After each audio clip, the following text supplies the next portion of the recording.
very much.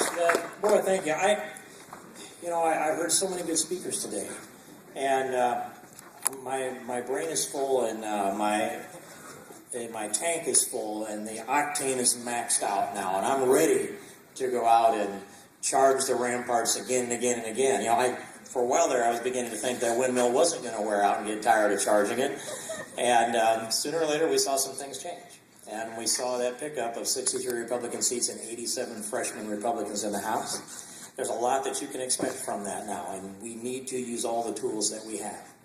Before I drift into that, I just looked across at this full room. And I looked at a full room all day. I've never seen anything like this. I've never seen so many people that have such deep conservative convictions, pay so much attention, care so much, and focus in such a way that you all have here today in this place. I will never forget this. I'll never forget your faces. I will not forget the attention that you paid. And I think out of this will flow many, many good things where you'll network with each other and you go out and create new networks. And this day, I pray, multiplies across the state, across the landscape of this place that we love called America. And that we will take back this White House and make Barack Obama a one-term president.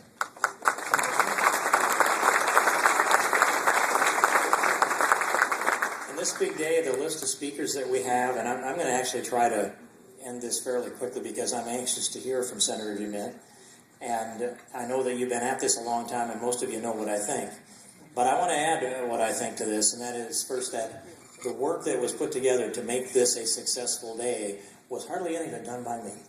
And I didn't preside over very much of it either, but there were those who did. And I'm not sure if they slid away for fear they'd be recognized because they carry some humility.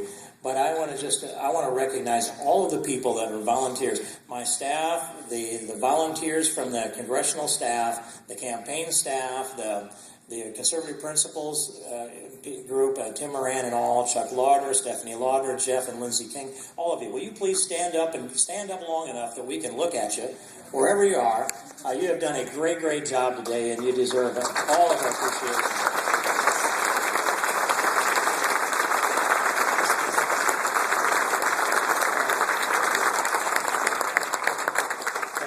You've all made this very easy for me, and you've made it a success. It was a success by noon today, and it just seemed to have gotten better. And so I really appreciate that, and they've also told me that one should introduce their wife in the case that Marilyn were paying attention to me. And so would you take a stand in a bow, please, and my wife, Marilyn?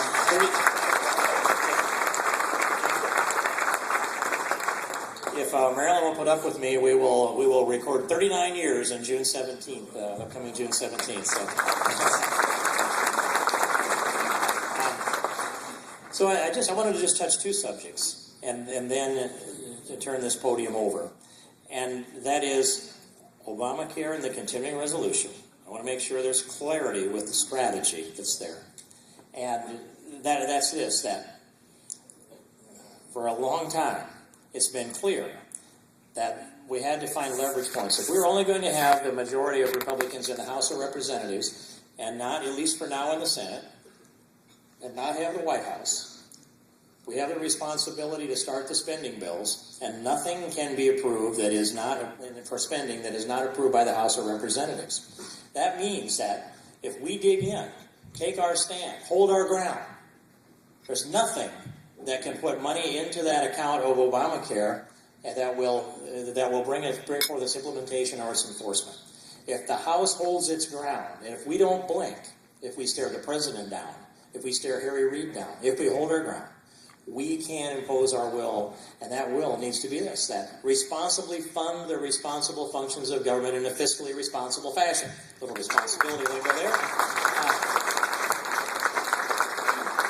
Draw the line and make it clear to the American people in advance that Obamacare is twice found unconstitutional. We heard Betsy McCoy talk about Judge Vinson and Judge Hudson. I'd be happy to name a river off after Judge Vinson as well as Judge Hudson. Good decisions, all. And so, if we hold our ground, they cannot shake us. And if we tell the American people we're going to fund the functions of government, they don't really have a choice if they're going to be put down on the side of this. To have to have Harry Reid and President Obama have to take the stand that vetoing or blocking appropriations that fund all of the rest of the functions of government or more, they would do that in order to preserve Obamacare? Think how that works. We would say, here's all the money we're going to make the government function, and you want to throw a legislative tantrum so that you can put your foot down and stamp it and demand Obamacare to be imposed on America, and it's already been rejected by America.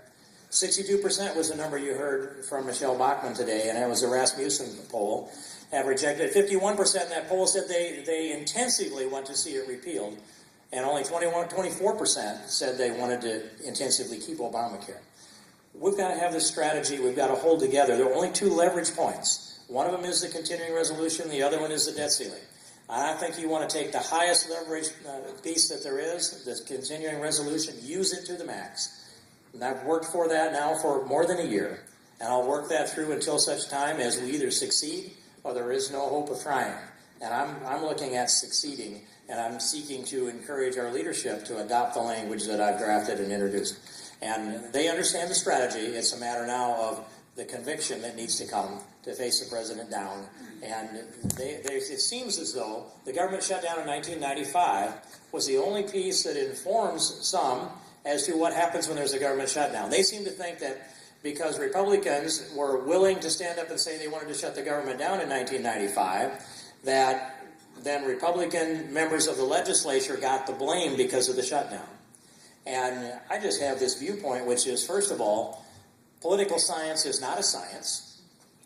If you call it a science, it's clearly not an exact science. I mean, I know a little bit about this business today. There's nothing exact about politics. And so exact science looks at empirical data, analyzes it, produces formulas that yield the same result every time. That's an exact science. Political science, you can put the same thing in the formula over and over again and come up with a different result every time because time changes, people change, personalities change, issues change. You cannot take one data point on the continuum of history, the shutdown in 95, and declare that it is a political science axiom that always the legislature loses. We do not. One data point upon the continuum of history, the government shutdown in 95 does not an axiom make. We need to hold our ground on a principle. In 95, it was on money, plus or minus $300 billion. 2011, it's about the principle of the unconstitutional takings of our American liberty, the nationalization of your skin and everything inside it. That's Obamacare, and we need to use everything to pull it out by the roots. I just want to re-emphasize that point, and then, so you know where I stand. And then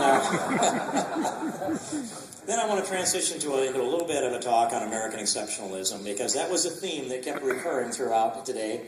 And I don't have any idea what Senator DeMint's going to talk about, but I know I'm going to agree with it because I've listened to him long enough and admired him long enough, and I'm so glad that he's here to cover this. But the point on American exceptionalism that I briefly went through is kind of a teaser for this dinner and promised I would come back to. I will still keep that part brief, but I want to hit these points. There's a reason why we're a great country. There's a reason why we're the unchallenged greatest nation in the world. There's a reason why I believe that Americans are, and you have to go down to about the third definition in Webster's dictionary, I believe Americans are a race of people. A race of people. People that have come from all over the world that are blended together. We've forgotten about, for the most part, of whether we're Norwegians or Swedes or Irish or whatever that is, although I kind of know a little about that. But we forgot because we're Americans first. We're blended together with a common culture, a common sense of history, a common cause, a common set of beliefs, a common experience. We fought together for the right reasons in the same wars together. And we share that history, and we pass that history along to our children. That's being an American. That's a race of people. That's a group of people that transcend the idea of color, skin color, and ethnicity, and gender. In fact, I had a question from the press today about what I thought about some of the candidates. And I said, well, what I think is this, that we had a fully engaging, constitutionally conservative debate today, and nobody brought up the subject of gender or race. That's us. We're all created in God's image. And He sometimes gives us distinctions so we can tell each other apart, and we should recognize that we're blessed by that. And it'd be an insult to Him if we decided we were going to categorize people by those characteristics that we're so well blessed with.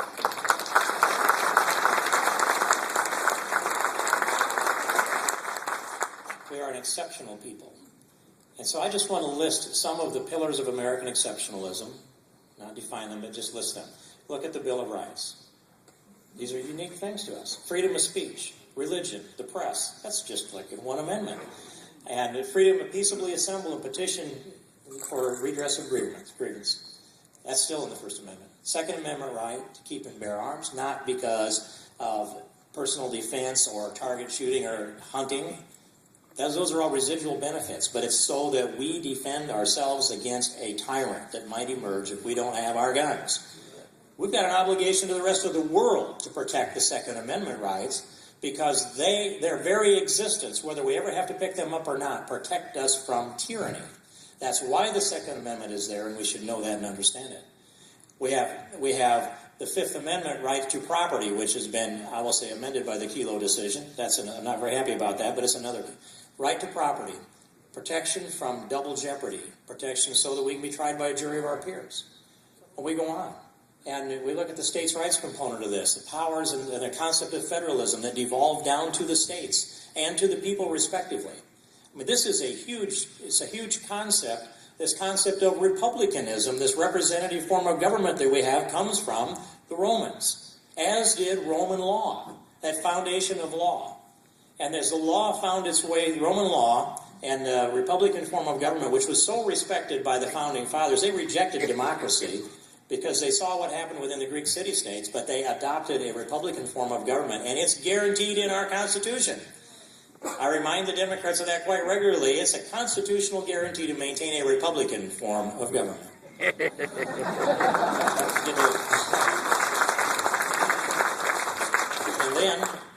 And then from the Greeks, I just think about those Socrates and Plato and Aristotle sitting around the square in Athens in their togas and practicing their rational and their reasonable, the age of reason, deductive and inductive reasoning. And I think about some young philosopher that might come strolling up there thinking that he has a way to challenge the brain of Socrates or Plato or Aristotle. And I think of him as like maybe an age-old, 2.5 millennia old, or what would it be, like a verbal gunslinger of their day that would come in and challenge the top intellectual gun in Athens, Socrates, and be shot down because he couldn't sustain the logic. But there was great pride in the challenge of ideas and the challenge of reason. And that's part of our culture today, too, this challenge of reason. And I'm afraid we're losing it. I deal with people every day in Congress that can't reason. You can take them down, they can't reason. Our culture is losing some of that. Fortunately, we're holding it in this room. And please advance the concept of being able to reason and the pride that comes with it. And then, shortly after that era, the birth of Christ. And this concept of redemption that comes to us that is so utterly profound in perpetuity, in the promise of eternal life, but also within our culture here in the United States of America. In this life and in the next life, it's utterly profound what it's given us, how it changes us, how we're accountable to each other. And I introduced a resolution to honor Christ in Christmas, and it was a far more difficult thing than one would have imagined. There were 9 Democrats that voted against that, even though they voted for Ramadan and several other religions. And so I was on Alan Colmes' program, and he was beating up on me for declaring that we are a Christian nation. And so I said, Alan, even you will act in a Christian fashion. You just don't know it. Well, I really won't. This isn't a Christian nation. It's not in the Constitution. You can't prove it. I said, sure I can, Alan. Here's what could happen. You could be driving home tonight in your car. When you pull in your driveway, let's just say the neighbor's dog gets out and runs in front of the tire, and you run over the neighbor's dog and kill the dog. What are you going to do? I'll say if you're any kind of a man or woman, you would go knock on the neighbor's door, and you would say to him, I just killed your dog. Alan, that's called confession. Then you would say, I'm sorry. Alan, that's called repentance. And then you would say, please forgive me. And your neighbor, if he's any kind of a man, and he will be because he lives in a Christian society, he would say, Alan, you didn't do that on purpose. That was an accident. I can't hold that against you. You are forgiven. Alan, that's called redemption. And it is a Christian nation. It's in our culture. Worship or not, it's who we are as a people. It guides us, and it's a foundation. And that's a Judeo-Christianity. The same ethic is tied together. It guides us. And then we have Martin Luther, who gave us, among many other things, the Protestant work ethic, and Catholics got with that pretty well too. And all of that was swept up together with the Age of Enlightenment, the English-speaking Age of Enlightenment, not so much the utopianists from the French and German-speaking era, but the English-speaking one. Let's just go to Adam Smith and free enterprise capitalism and those components that flowed over here and arrived in the New World with a sound religious and moral belief, with the inheritors of Roman law, the Republican form of government, the Greek Age of Reason, Christ himself, Martin Luther, the Age of Enlightenment, the dawn of the Industrial Revolution, here in this new continent with unlimited natural resources, low taxes and no regulation, and manifest destiny and a vision to settle this continent. And we did so in the blink of an historical eye. That's America. That's American exceptionalism. That's what we're rooted in. That's the blessings that we have, and that's what we have to protect and defend and nurture and persevere and expand. And that's what we have to work with to take this country to the next level of our destiny. That's American exceptionalism. We have a future. We've got an obligation to expand upon it. I heard a lot of good commentary today on how to do that. We're about to hear a little more, and I'm going to ask Chairman Strong to do the formal introduction. But I want to say thank you to all of you, and I want to say thank you also to Phyllis Schlafly, a living, breathing icon in our presence, the clearest thinker of our time, and to Senator Jim DeMint, who's such a clear leader and a principled person to be the guiding voice in the United States Senate, and a person I have the privilege to call a friend. So I thank you all very much for your attention here today and for the job that you will do. God bless you all. Thank you very much.